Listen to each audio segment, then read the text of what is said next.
会场。Ladies and gentlemen, please all rise and give a warm welcome to Dr.蔡英文, President of the Republic of China, Taiwan.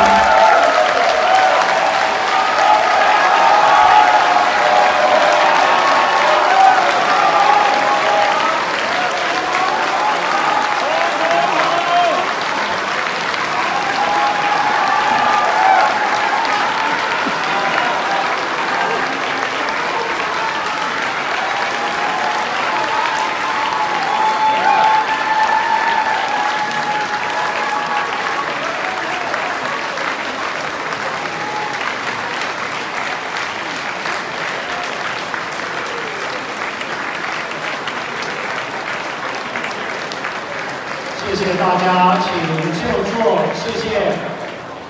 Thank you so much. Please be seated. Ambassador Stanley Fong, representative of Taipei Economic and Cultural Representative Office in the United States, on stage and give us his remarks. Your Excellency, President Tsai Ing-wen, all distinguished members of the delegation, all distinguished guests, ladies and gentlemen, 大家安，大家好，大家晚安，大家好，大家好，大家好。Good evening. Welcome to all of you to come to this auspicious and equally momentous occasion. As President Tsai Ing-wen made her first ever transiting through the Big Apple. Welcome to New York. New York, President Tsai Ing-wen.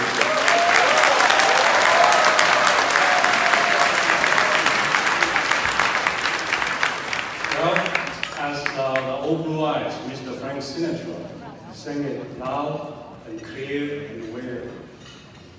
President Tsai Ing-wen, welcome to New York, and here you can wake up in a city that never sleeps. And you will find yourself number one, top of the list, king on the hill, and of course, if you can make it here, you can make it anywhere. Once again, if you can make it here, you can make it anywhere. No comment. And at this point, by the way, we're very glad that you get to find some of the finest pizza, pretzel, and the bagels. You missed so much. But once again, thank you all for coming and joining us for this really, truly historic moment. Indeed, better sooner than later, and better late than never.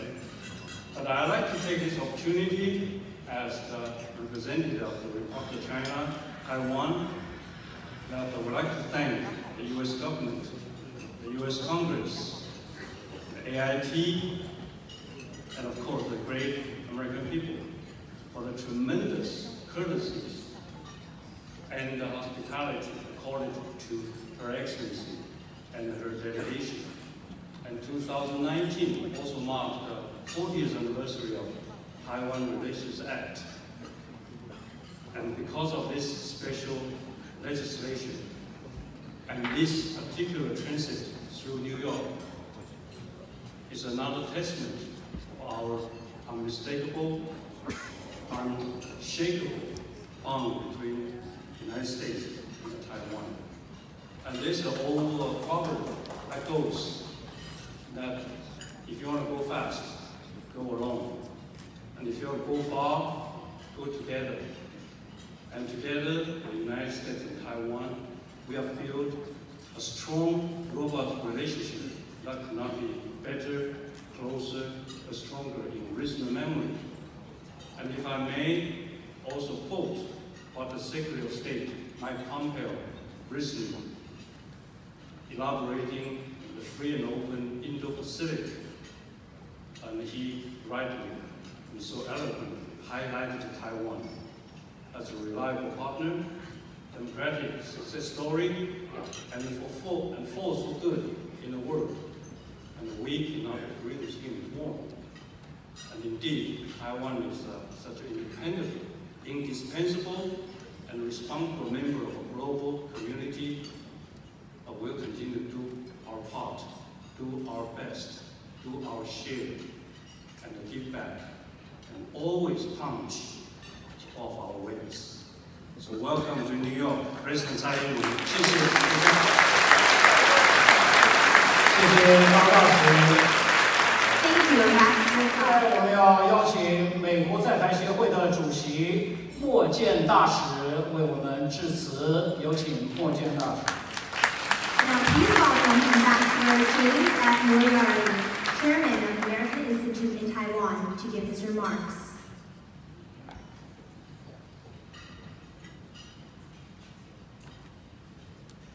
大家好。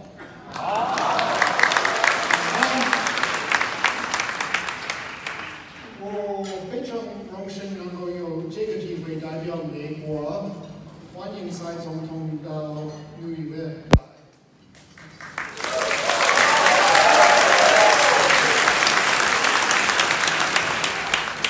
Of course, this is President Tsai's first visit as president to the East Coast.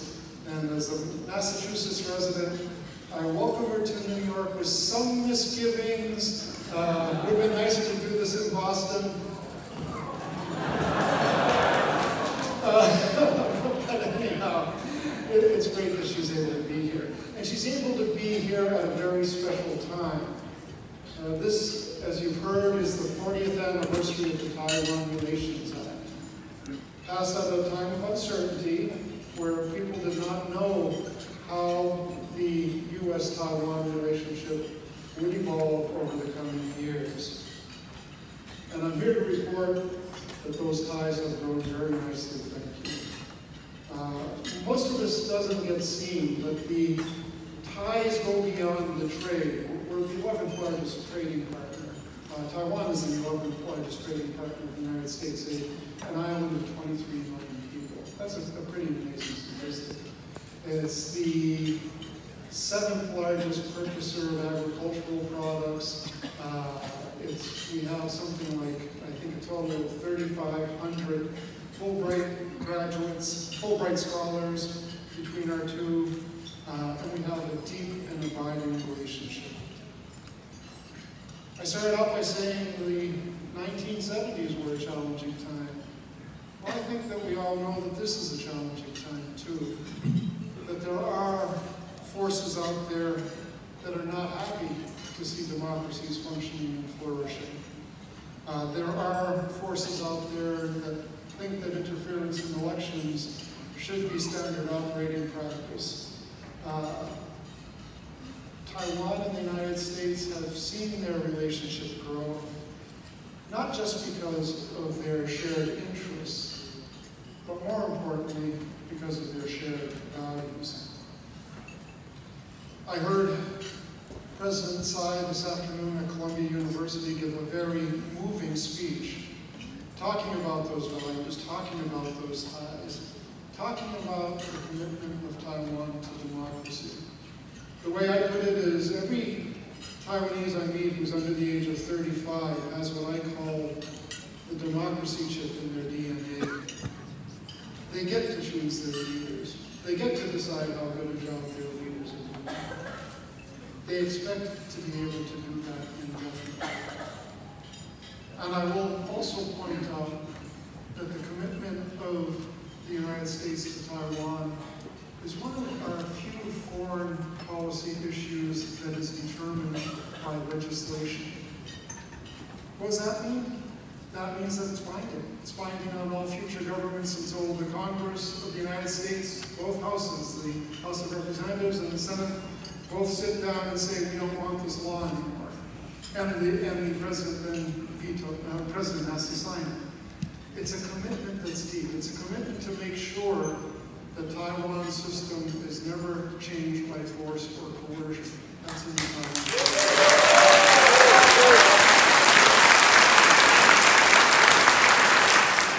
She's a friend of many years,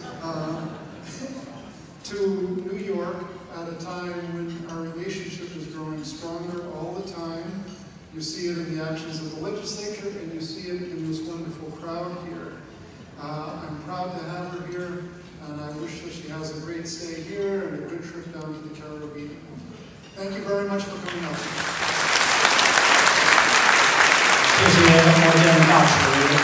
Thank you, Ambassador 今天晚上，我们邀请到美国联邦众议院外交委员会的重量级议员来到乔宴的现场，让我们邀请他们上台为我们致辞。首先，请联邦众议院外交委员会亚太小组共和党首席议员 Ed Yoho 致辞。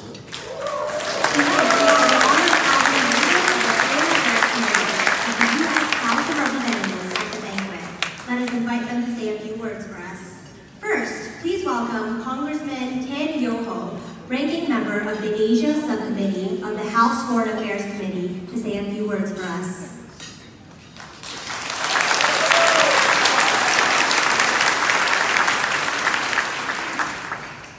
晚上好。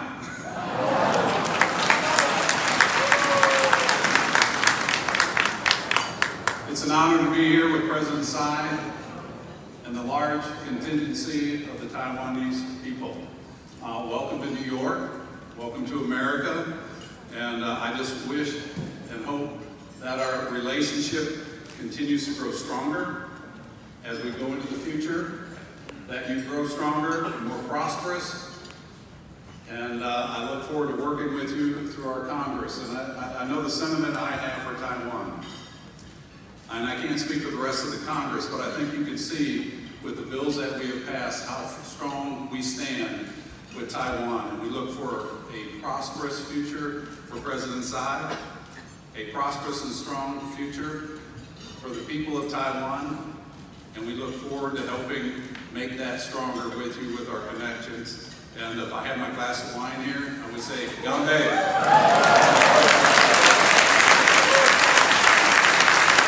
谢谢。接下来我们邀请的是联邦众议会外交委员会共和党的首席议员 Michael McCall 致辞。 Please welcome our Congressman Michael McCall, Ranking Member of the House Foreign Affairs Committee, to say a few words.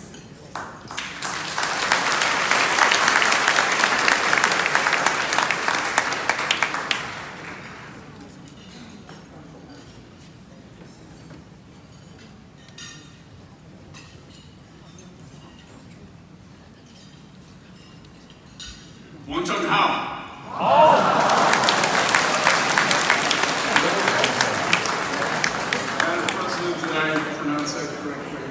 Thank you. What an honor to have you here in the United States of America. And I look forward to the day when there will be no travel restrictions and you'll be able to come to my hometown of Austin, Texas, and stay in my great city overnight.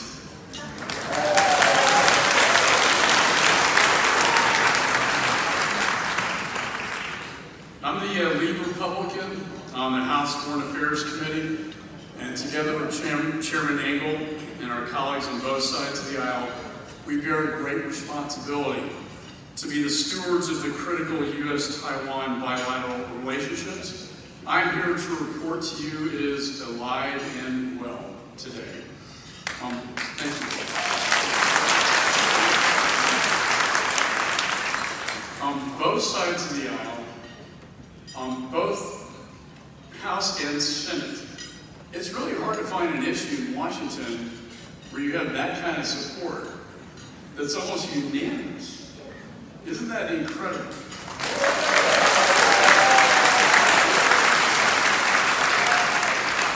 And I think it's because we share a history of independence and freedom and democracy from a tyrannical government.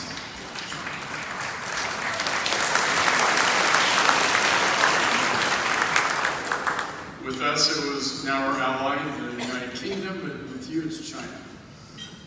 40 years ago, the House Foreign Affairs Committee crafted, as the ambassador mentioned, the Taiwan Relations Act, which created an unshakable foundation for U.S.-Taiwan relations. And in the decades since, the people of Taiwan have transformed their country into a free and open democracy, and bipartisan congressional support for U.S.-Taiwan relations has only grown in the United States of America. The United States calls Taiwan a beacon of democracy because it shines the light of freedom despite being on an island surrounded by a rising tide of Chinese aggression.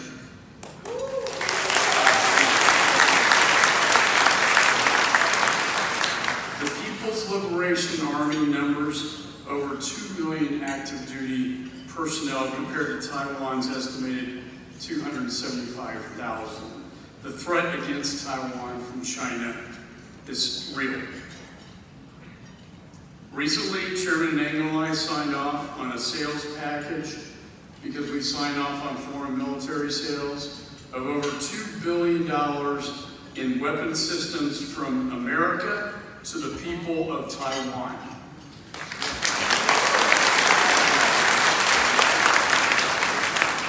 To help Taiwan defend and protect herself.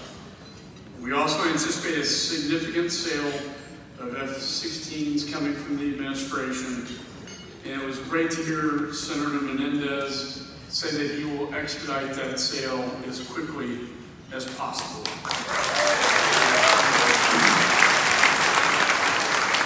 This sends a strong message to China that America is fully behind Taiwan, and as we say in my home state of Texas, don't mess with Texas.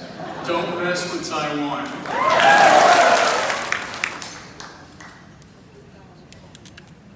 We, on the Foreign Affairs Committee, continue its leading role in securing this relationship. This responsibility is why I introduced the Taiwan Assurance Act this year, which passed the House unanimously.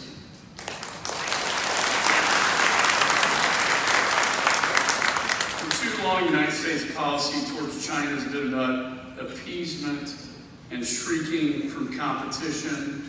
Successive administrations have followed Taiwan's policy to placate Beijing at the cost of enhancing cooperation with Taipei. Those days are over.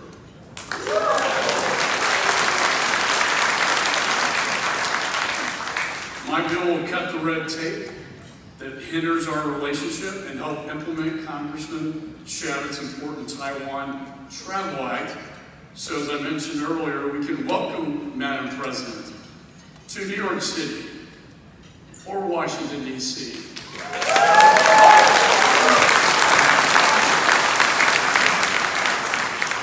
or Austin, Texas.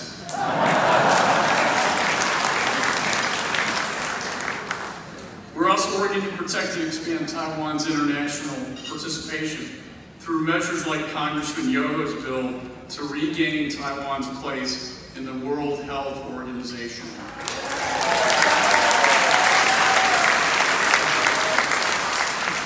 Taiwan is a stalwart U.S. partner, and as our State Department says, a force for good in the world.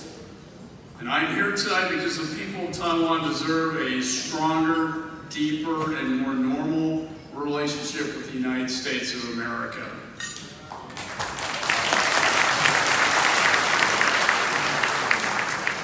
Madam President inspires us all with her stand against China and their communist influence in Taiwan's democracy.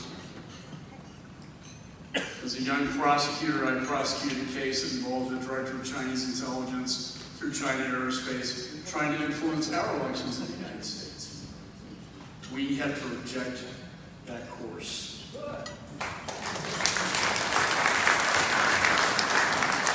Her rejection of one country, two systems for Taiwan, and her principled support of demonstrators in Hong Kong as the Communist Party violates that model. And she has taken a very strong stand for Taiwan. I'm very, very proud of her. I saw those demonstrators out there. I think they're bussed in. I think they're paid for. I don't think they're real. The United States stands behind the Madam President and Taiwan's independence.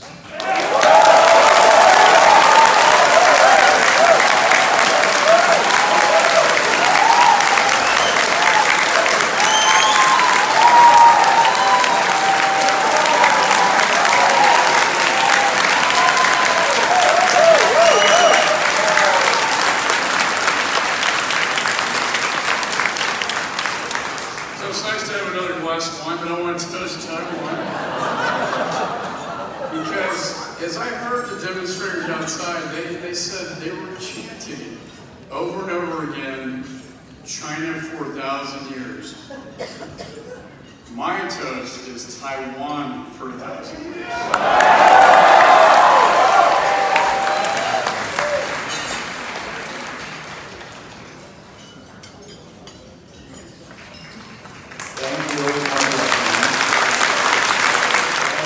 长期在全世界捍卫自由的非政府组织自由之家和国家民主基金会的负责人，他们要先上台表达对台湾活跃民主的支持。现在邀请美国自由之家的主席 Michael Abramowitz 上台致辞。Before we welcome President Tsai to the stage, we have a special presentation by Freedom House and the National Endowment for Democracy. As longtime defenders of freedom around the world, they would like to express their support of Taiwan's vibrant democracy. Please welcome Michael Abramowitz, President of Freedom House, to the stage to give his remarks.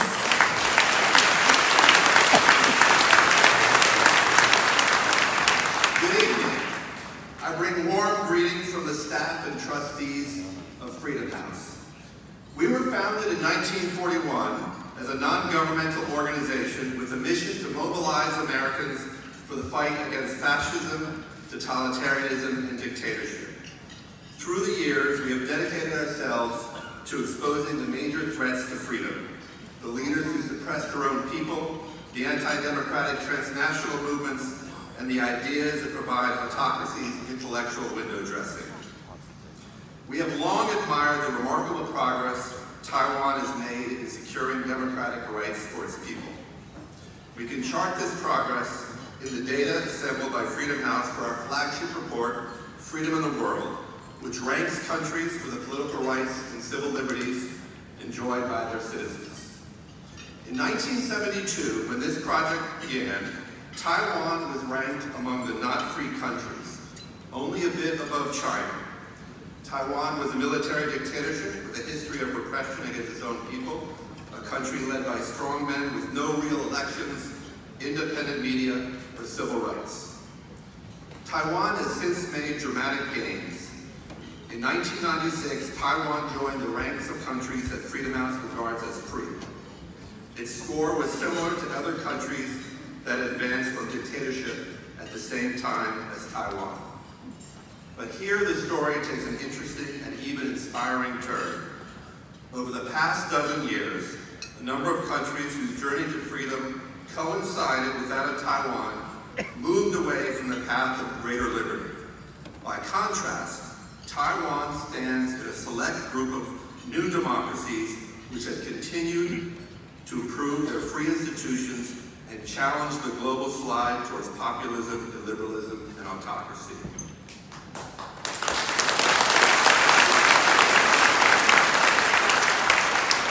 This is the kind of news that under normal conditions would demand celebration. But in Taiwan's part of the world, nothing is ever that simple. As Taiwan's freedom is strengthened and civil liberties embedded in everyday life, the discordant noises and hostile actions from Beijing have intensified. It's as if China modulates its menacing gestures in tandem with Taiwan's democracy. The greater Taiwan's freedoms, the more table-thumping, harsh demands and threats from Beijing. At Freedom House, we have felt China's wrath firsthand. Some years ago, Beijing led a campaign to revoke Freedom House's UN credentials. Interestingly, Beijing did not care that Freedom House placed China among the world's most oppressive regimes. Instead, Beijing's diplomats repeatedly asked why we treat Taiwan as an independent country in our reports as other independent countries. From above, from below, from left, from right, they conducted an interrogation during which their representatives accused Freedom House of violating UN standards and threatening global stability. We stood our ground, and in the end, we prevailed.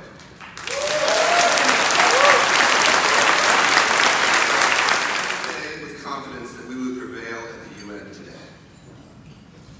President Tsai, on behalf of Freedom House, I want to express how deeply moved we are to have you with us today in the United States.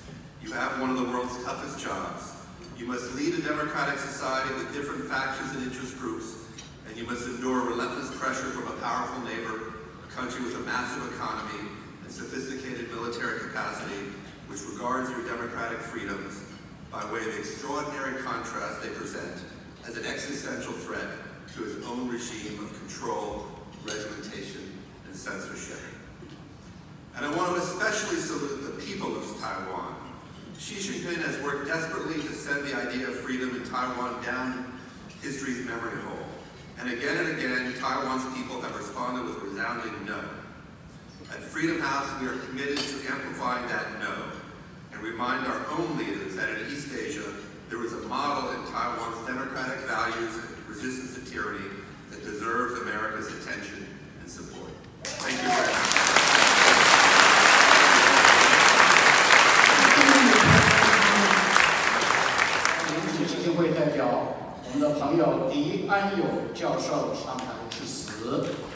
Please welcome Professor Randy Nathan on behalf of NED Board of Directors to the stage to give us his remarks.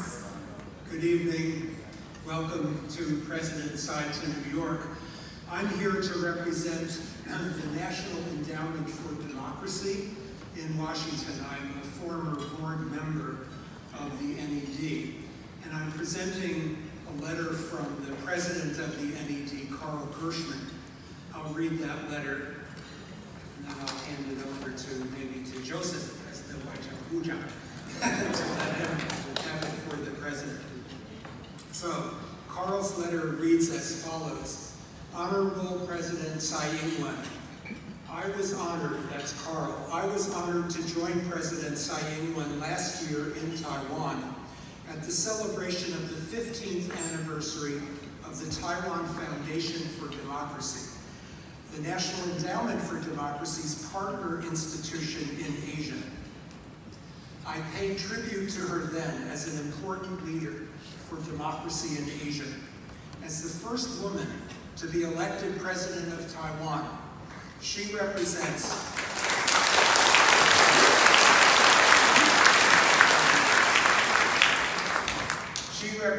the extraordinary progress Taiwan has made in building a dynamic, stable, and successful liberal democracy. Taiwan has a special voice and unique perspective in addressing the crisis of democracy in the world today, especially the challenge posed by China, which presents itself as an alternative model of authoritarian development and poses a growing threat to democratic norms and U.S. security interests. Taiwan is an inspiration to people in other Asian countries, and non-Asian countries as well, who are fighting for democracy.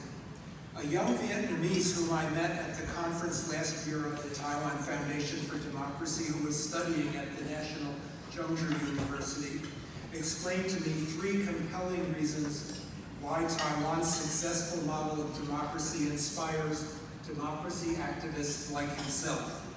The first, he said, is that the example of Taiwan as a successful Confucian democracy counters the argument used by apologists for dictatorship in Vietnam that hierarchical Asian societies cannot become democracies and respect individual rights. The second is that as a small country threatened by the large neighboring dictatorship of China, Taiwan's example counters the argument that a small country must accommodate its large neighbor, which it should not provoke it by becoming a democracy. And finally, he said, as a stable and successful new democracy, Taiwan's example helps counter the argument used by apologists for authoritarianism who point to the Arab Spring or to backsliding Asian countries like Thailand and the Philippines to claim that democracy brings chaos. Taiwan shows that democracy can bring economic progress and human fulfillment. People in Taiwan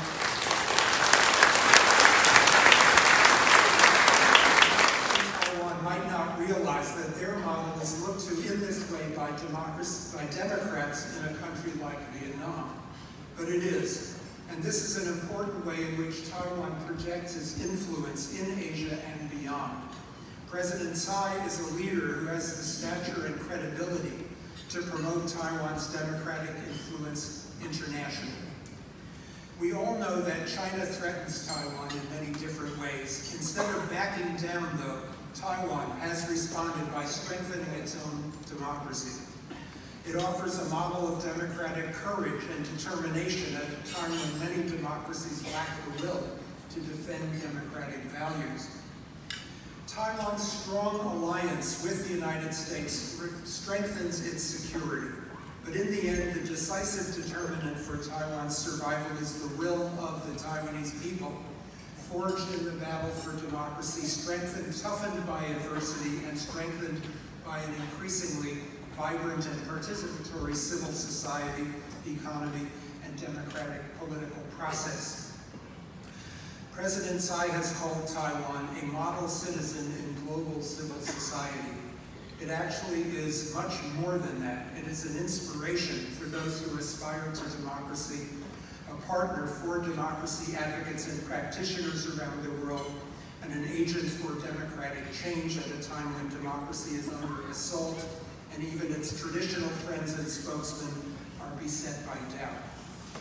That a small and beleaguered country can play such a role directly and through an institution of democratic solidarity like the Taiwan Foundation for Democracy, and by the example of President Tsai's outstanding leadership, enables us to take hope that democracy, despite all the obstacles and adversities it faces, will in the end,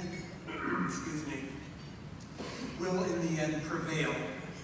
Sincerely, Carl Gershman, President, National Endowment for Democracy. 蔡总统一份特别的礼物，来肯定台湾的民主成就。有请我们的总统到台上来接受这一份礼物。Now, President Obama's would like to present a special present to President Tsai in recognition of Taiwan's democratic achievements.